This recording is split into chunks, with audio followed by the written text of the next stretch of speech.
So this is one of my newest quads, and I have to say it's one of my favorite.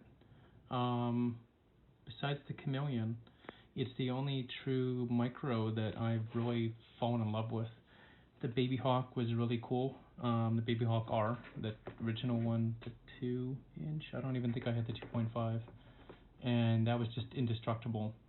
And I tried the Massive Droner and the Acrobat, the Eachine Trash Can, and some of the newer ones, and they're great, but they are heavy, and they break, and they're slow and shaky. This, I can't believe how much I enjoy it.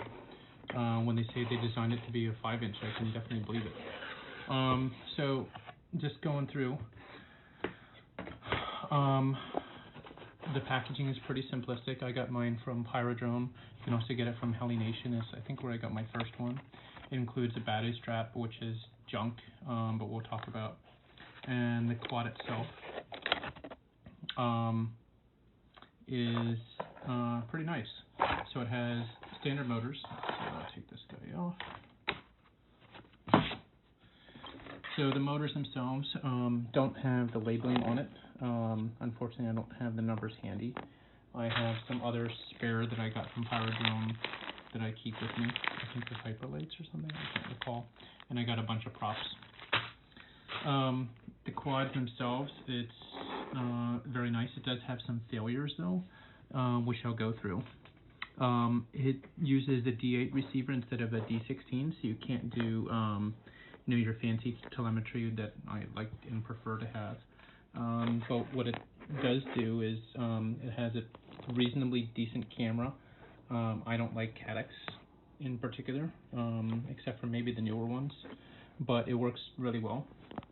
And the one thing I don't like is, if you can see the front here, which has been talked about, it has a little bit of bobble. So when you're moving, it can have a decent amount of pull to it towards one side, which I don't like.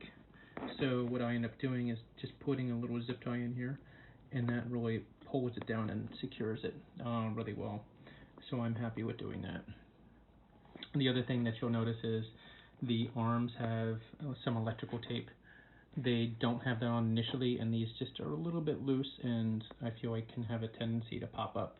So I secure them down. And then at the VTX, I just put it in a little bit of a dog ear pattern, and I just wrap it around, and that secures it down. In the back, what I put on is a zip tie, which you can see here, and that just kind of helps to stabilize this and to prevent the battery leads from being yanked on for any battery disconnect. The props are great. I got these from Pyrodrome. They're a little bit tricky to figure out which one is which. Right now I just have them all thrown in one bag, and sometimes you have to kind of glance at them for about 2 or 3 seconds until you can figure out which direction. I know it does have a little bit of arrow that's on there, and obviously the angle, but when it's this small, it's a little bit tricky to figure out which direction it goes in. For the default, it does do props out, just as an FYI. And yeah, that's that. The other thing that I found is an issue is binding is pretty simple. You basically just pop the receiver out, push the button, that's it, in D8 mode. And now it kind of leads to the battery straps and the batteries. The batteries, there were some people who were talking about the Happy model, 300s in the 4S version. I'm mixed on it. I've kind of agree with Kebab that the 2S works very well. I do the 450 and I just charge it to 4.2 per cell instead of the 4S 300 milliamp hour. The tattoos that are on Pyrodrone are amazing. These I have to get from basically China or something like that. I can't remember if I could get them locally, but I just didn't want to have to deal with it, so I got those.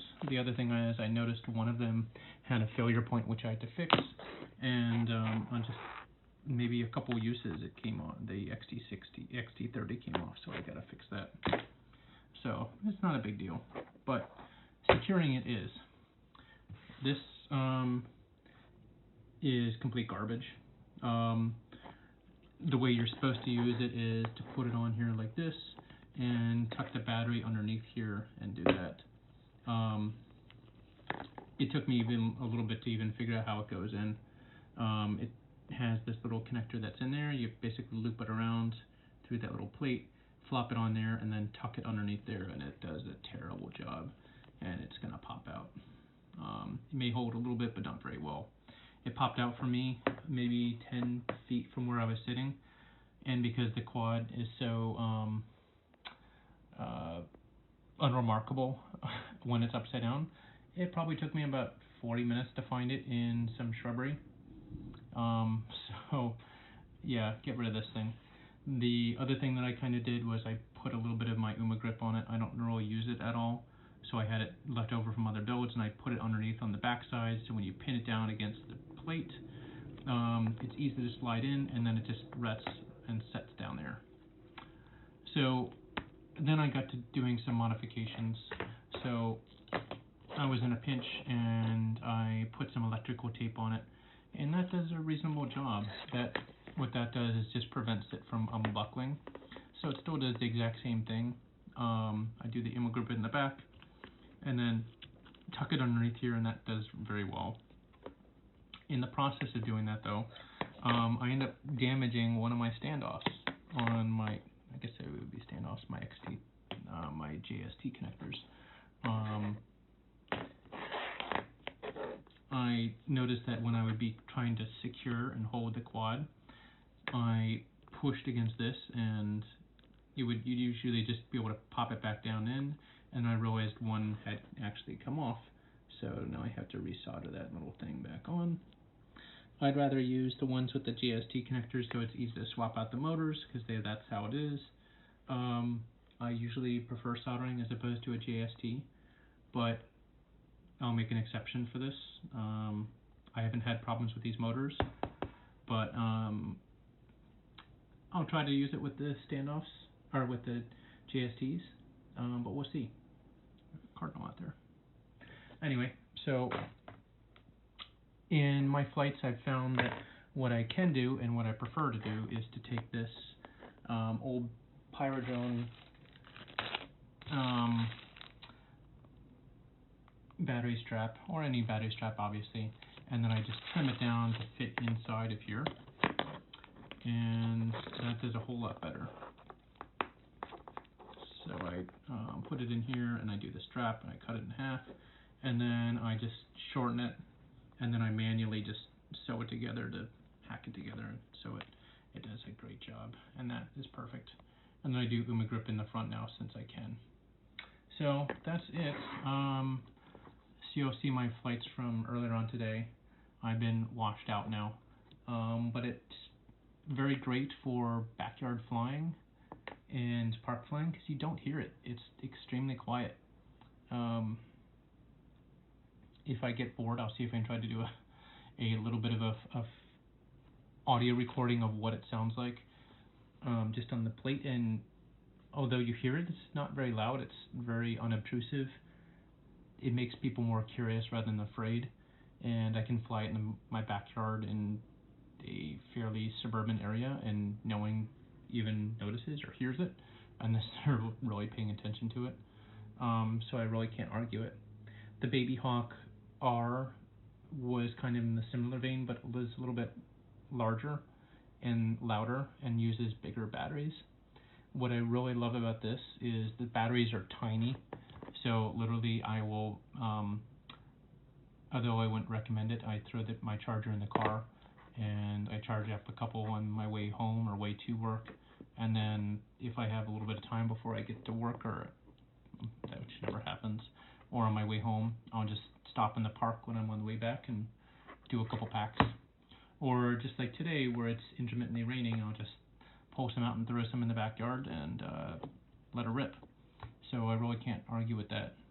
I don't really like this connector. I guess it's great because it helps to stabilize it, but whatever. It's not my thing. I'll take it off probably. And just another discussion about the frames. So we kind of touched on how thin the frame is. You can see just how small it is. So I thought maybe I could try one of the other frames, because I've been looking to get the Pyro Kebab toothpick frame for a while, so I thought I'd try this one, which is, I guess, a pickle design, and it's about the same as the other one, just a little bit thicker, and obviously not a stretched X format, so not quite as ideal in my mind, but it's there. I don't know if I'm going to do anything with it. And then this is an old real XT one, which is just ridiculously large.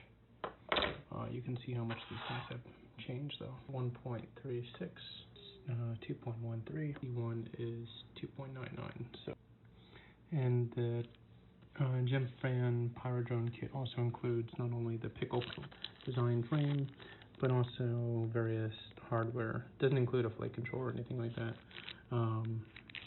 Yeah, so it's good, just not quite the design that I like, and I haven't found a good reason to switch to this frame, at least for right now. Alright, so here's what I've made.